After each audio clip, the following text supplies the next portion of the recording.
70 says that you can't change the demographics. Only a Kashmiri can buy property in Kashmir.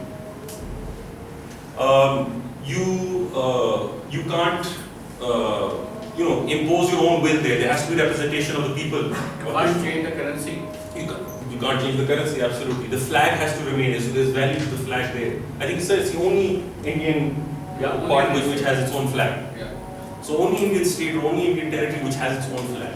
So that issue, this is one reason why the Srinagar High Court had the judgment that it did. And how would you describe that person who was put on the jeep, human shield? Exactly, sir. So now that we've looked at these international humanitarian law, there are also very general protections. You can't use human shields because that is using civilians for a military purpose there, which is completely, you're putting him in harm's way. So it's a clear violation. Any army in the world that does this would be violating human shield. Secondly, you can't cause unnecessary harm or suffering. You can't use weapons. One thing that's very interesting is that you can use certain weapons in peacetime, which you can't use in war. For example, tear gas.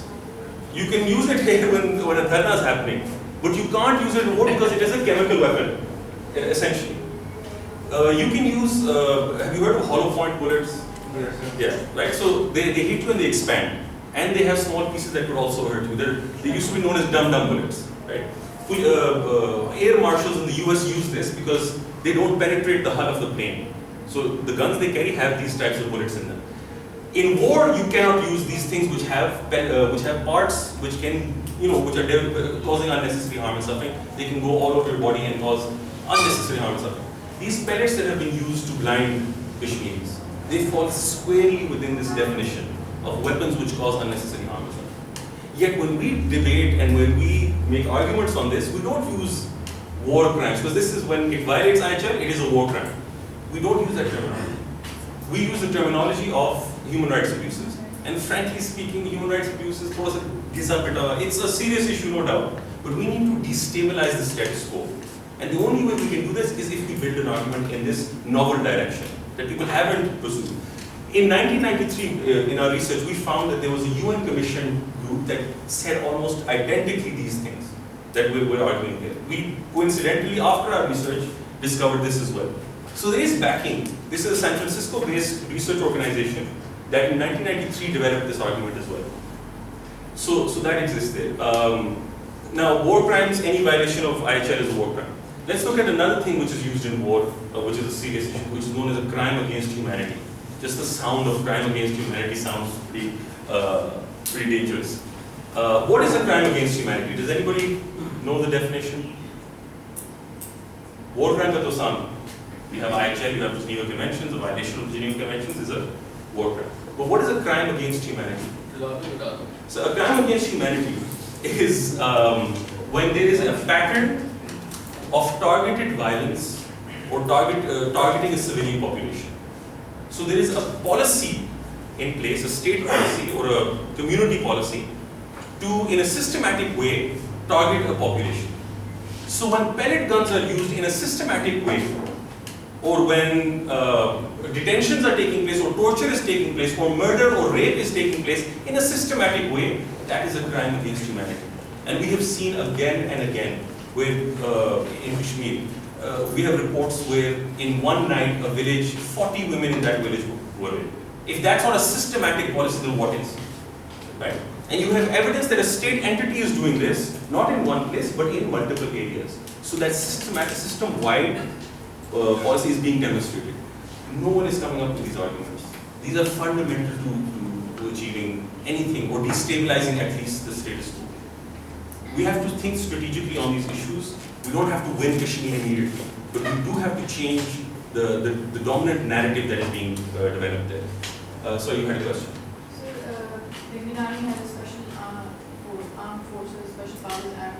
So can it be targeted under the international humanitarian? Yeah, this is an excellent question you've raised. I wrote an article on this. I'll also send that to you. But essentially, what India has tried to do is say that this is not an international armed conflict. Obviously, because it goes against its position. India says this is part of our territory, and we all baat nahi sun rahe.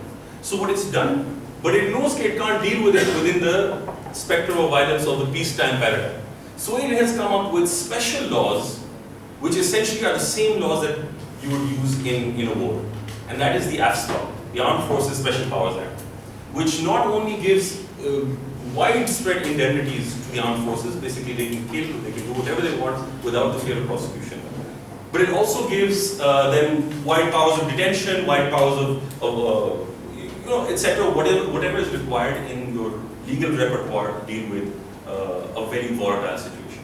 And again, if you look at parliamentary records and if you look at the initial Nehru arguments in Parliament, they said we will come to a resolution when the situation clears up in Kashmir. To this day, that situation has not cleared up.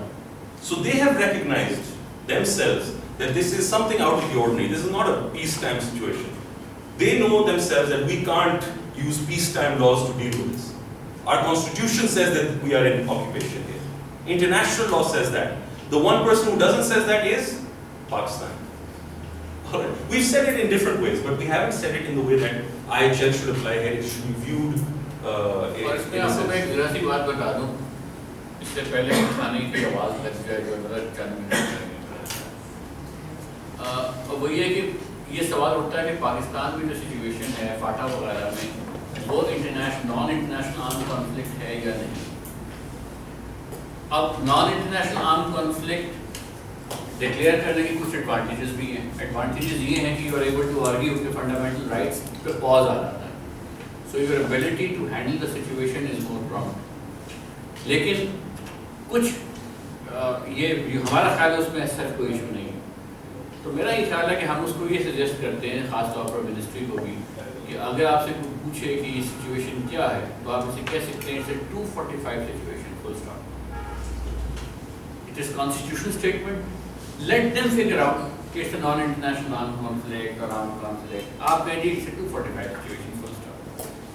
We are resorting to phraseology that is constitutional, that is domestic.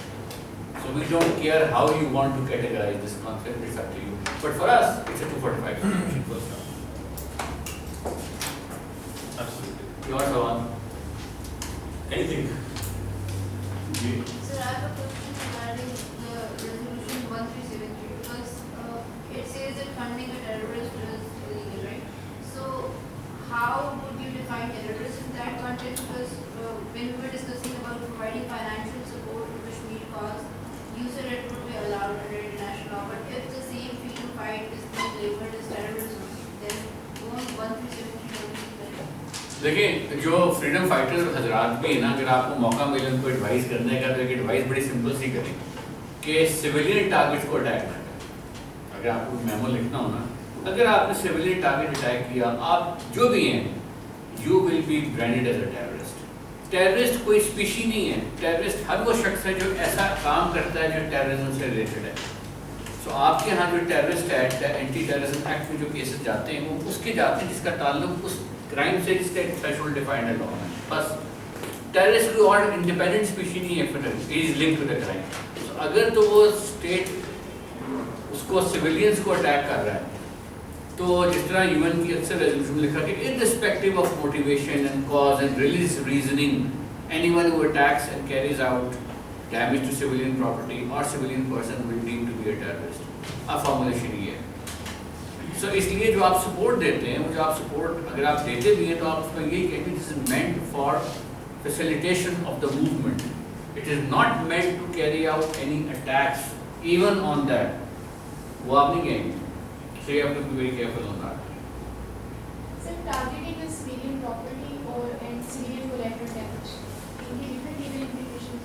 G collateral damage تو یہ ہے نا کہ آپ military target take out کر رہے ہیں. collateral میں civilian مارا گیا. ڈرون جو ہے فائر کیا آپ نے کسی ایسے شخص پر جو ٹارگٹ ہے مگر پراپرٹی سارٹ ڈسٹرائڈ ہوگی وہ collateral damage ہے. Sir, collateral damage میں compensation is an obligation کیونکہ اسٹیٹ رسپانسبلٹی ہے نا. ڈرون اٹیک میں یا پراپرٹی میں آپ بھی جو ہے جب آپ کی فوجی مشقیں ہوتی ہیں تو عموماً وہ جن فیلڈس پر اور جس زمینوں پر ہوتی ہیں وہاں کے لوگوں کو تھوڑا سا پیسے دیتے ہیں یا آپ لینڈ ایکوائر کرتے ہیں تو آپ کمپنسیٹ کرتے ہیں. کسی بھی کی اگر آپ کسی کا رائٹ ڈپرائیو کریں گے تو آپ کو آبلیگیشن ہے تو کمپنسیٹ کرنے کی کہ کیوں آپ کہتے ہیں 5 لاکھ روپے ہر بیچارہ فوت ہو گیا ہے. یہ اسٹیٹ کی روایت ہے. اسٹیٹ نے فیل ٹو پرووائڈ پروٹیکشن یا تھوڑا سا ہماری طرف سے کمپنسیشن دے دو. انٹرنیشنل کمیونٹی کو بھی یہی آبلیگیشن ہے کہ if it carries out something, it has an obligation to pay compensation. So آپ نے جو یہ ساری مشن بنایا ہوا ہے, اس کو انکلیو کیا ہوا ہے سارا کا سارا, وہ پروٹیکشن آپ اسی لیے دے رہے ہیں نا کہ خدا نہ خواستہ کسی امبیسڈر کی گاڑی کو کوئی چوٹ لگ جائے, کوئی موب ہونے لگتا ہے, you are suppose to compensate. So اسی طرح اگر ڈرون اسٹرائک سے کوئی اور چیز مرتی ہے یا کوئی اور بندہ مرتا ہے تو یہ ہے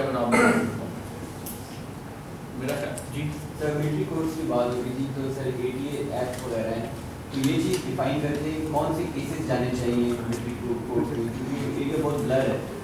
جی وہ بلر ہے, لیکن اس کا ایک تھریش ہولڈ کسی حد تک لکھا ہوا ہے, اور وہ تھریش ہولڈ یہ ہے کہ اگر ان کی category almost like a war crime ہو, یعنی کہ APC کا اٹیک, باقی اٹیکس اور کچھ 6-7 اور چیزیں اس میں لکھی ہوئی جو منسٹری آف انٹیریئر کے پاس کرائٹیرین ہے, ہر میٹر ملٹری کورٹ میں نہیں جانا چاہیے. میٹر وہ جائے گا جس کا کوئی کرائٹیریا لکھا ہوا ہے, وہ کرائٹیریا میرا خیال ہے اس پہ کام ہوا ہوا ہے, اس بیسس پہ ڈٹرمن ہوگا کہ یہ میٹر جو ہے یہ ملٹری کورٹس میں جائیں گے. Because there are multiple levels, so Prevention Apex Committee has to make a recommendation to the Ministry of Interior. वहाँ पे committee होती है, that then has to make a recommendation to the Minister of Interior. He then signs off on a transfer from a. He is asking for criteria. What is the basis? Criteria procedure ہے نا. Criteria یہ ہے کہ threshold level ہے, foreign element ہے یا نہیں ہے, اٹیک تعلق کسی prescribed organization سے تھا یا نہیں ہے, اور what is the nature of the role and etc. پھر eventually Religion has to be used.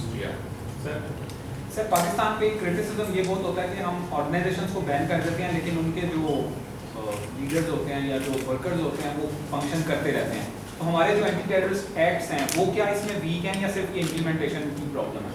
اس میں پرابلم یہ ہے کہ جو آپ کے آرگنائزیشن ہیں وہ بین ہو جاتی ہیں, لیکن جو آپ کے لیڈرز ہیں, let's take specific example of Hafiz Saeed. ٹھیک ہے, حافظ سعید کا ایشو یہ ہے کہ اب آپ نے اس کو گرفتار کیا, اب مٹیریل کچھ ہے نہیں, پرسیپشن بہت زیادہ ہے, ہو سکتا ہے انوالو وہ بامبے میں, لیکن اس کے علاوہ اب آپ کہتے ہیں جی آپ نے تقریریں کی فیصلہ آباد میں جا کر, انڈیا کے ٹکڑے 100 ہو جائیں, اب آپ نے گرفتار کر لیا, کورٹ نے کیا کہا تھا, آپ نے کہا کہ انڈیا کے 100 ٹکڑے ہوتے ہیں. کورٹ ہم سے پوچھتا ہے کہ یہ تو فریڈم آف اسپیچ میں نہیں آتا.